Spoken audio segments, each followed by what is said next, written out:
కన్ను దృష్టి ఉండిందంటే మన ఇంట్లో ఎప్పుడు గొడవలు, అరుపులు, కేకలు, మనశ్శాంతి ఉండదు. నల్లరాయి కూడా బద్దలైపోతది అంటారు. హాయ్ అండి, నమస్తే, welcome back to Mrs blog. ఎలా ఉండారు? అందరూ బాగుండారు కదా? సో ఈ రోజు కూడా ఒక మంచి యూస్ఫుల్ వీడియోతో మేము ముందుకు వచ్చేస్తున్నానండి. సో ఇవాళ అయితే గన మనకు ఇంకా అమావాస్య ఆదివారం అయితే రాబోతుందండి. ఆషాఢ మాసంలో ఆదివారం అమావాస్య, ఎంతో శక్తివంతమైన అమావాస్య. సో ఈ అమావాస్య రోజు మనం ఏదైనా చిన్న పరిహారం చేసినా కూడా అది మంచిగా అవుతుందండి. సో మనకు 50 సంవత్సరాల తర్వాత ఈ అమావాస్య అయితే వచ్చా ఉన్నది. సో అందులో ఆదివారము అమావాస్య ఆషాఢ మాసంలో చాలా శక్తివంతమైన అమావాస్య అండి. సో అమావాస్య రోజు ఏదన్నా చిన్న పరిహారం అయినా చేసుకునే చాలా మంచిది. సో మన ఇంట్లో నెగటివ్ ఎనర్జీ అలాగే కన్ను దృష్టి పోవటానికి ఒక చిన్న ఇన్ఫర్మేషన్ అయితే మీ అందరితో కూడా షేర్ చేసుకుంటా ఉన్నాను. సో తప్పకుండా చూడండి. ఈ వీడియో మీకు నచ్చితే ఒక లైక్ చేయండి, మన ఛానల్ సబ్స్క్రైబ్ చేసుకొని వీడియో అనేది స్టార్ట్ చేద్దాము. సో ఫస్ట్ అయితే కన్నా ఒక బౌల్ అయితే తీసుకోవాలండి. గాజు బౌల్ అయితే తీసుకోవాలా. పసుపు కుంకుమ అయితే తీసుకోవాలా. అలాగే ఒక 9 లవంగాలు అనేది తీసుకోవాలండి. సో ఇవైతే అందరి ఇండ్లలో అందుబాటులో ఉంటాయండి. సో ఈ మాదిరిగా బౌల్ తీసుకొని ఇందులో వచ్చేసి ఒక 3 పిరికెళ్ళు అనేది మనము కల్లుప్పు అనేది వేసుకోవాలా. అంటే మనకు రాక్ సాల్ట్ అంటారు కదా, సో అది అనేది వేసుకోవాలా. కల్లుప్పు మన ఇంట్లో ఉండే నెగిటివ్ ఎనర్జీని అంతా కూడా లాగేచ్చదండి.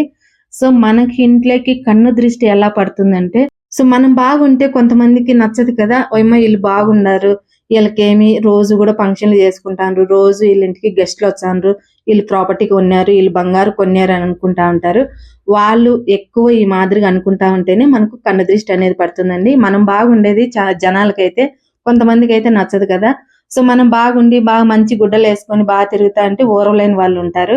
సో అలాంటి వాళ్ళు కన్ను అనేది మన మీద పడుతుంది. అలాంటి కన్ను మనకు దృష్టి అనేది తొలగిపోవటానికి చిన్న చిన్న పరిహారాలు అనేది చేసుకోవచ్చు. ఈ మాదిరిగా మనము లవంగాలు పెట్టేసినాక పసుపు కుంకుమ వేసేసుకొని ఏదన్నా ఒక మూల బెడ్రూమ్ లో కానీ లేదంటే హాల్లో కానీ కిచెన్ లో కానీ ఎవరి కండ్రాకండా ఒక మూల అనేది పెట్టేసుకోవాలా. అమావాస్య రోజైతే నైట్ పరిహారం చేసుకుంటాం కాబట్టి పొద్దున్నే తీసేసి మనం ఎవరు తొక్కని చాటన్నా వేసేయాలా, లేదంటే సింక్లో అయినా వేసేసి సరిపోతుంది.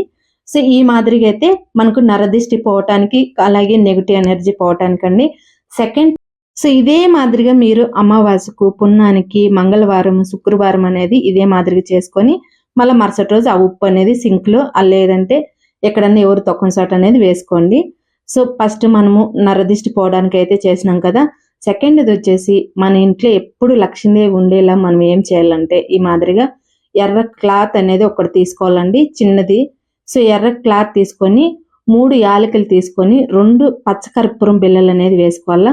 సో ఈ మాదిరిగా మనము యాలకులు పచ్చకర్పూరం అనేది వేసేసి ఈ ఎర్ర గుడ్డలు అనేది కట్టేసుకోవాలా. ఈ మాదిరిగా 3 వేసేసుకొని మనము ఈ మాదిరిగా మూట కట్టేసుకొని పసుపు కుంకుమ అనేది పెట్టేసుకొని ఈ మూట ఎత్తిపి మనము డబ్బులు దాచుకునే కాడ పెట్టేసినామంటే మన ఇంట్లో ఎప్పుడు లక్ష్మీదేవి అనేది ఉంటుందండి. సో డబ్బుకు అనేది ఎలాంటి లోటు అనేది ఉండదు. సో మనకు డబ్బుకు అలాగే తిండికి లోటు ఉండకూడదు కాబట్టి సో ఈ మాదిరిగా అయితే పరిహారం చేసుకొని చాలా మంచిదండి. ఈ అమావాస్య చాలా శక్తివంతమైన అమావాస్య. సో మీరు ఈ మాదిరి కూడా ట్రై చేయండి, అంతా మంచిగా జరుగుతుంది. సో నేనైతే ఈ మాదిరిగా చేస్తానండి. నాకు తెలిసిన వాళ్ళు అయితే చెప్పినారు.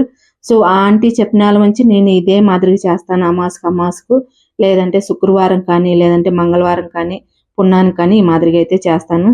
సో మీరు కూడా తప్పకుండా ట్రై చేయండి ఈ మాదిరిగా. ఇంతేనండి ఈరోజు వీడియో. ఈ వీడియో మీకు నచ్చితే ఒక లైక్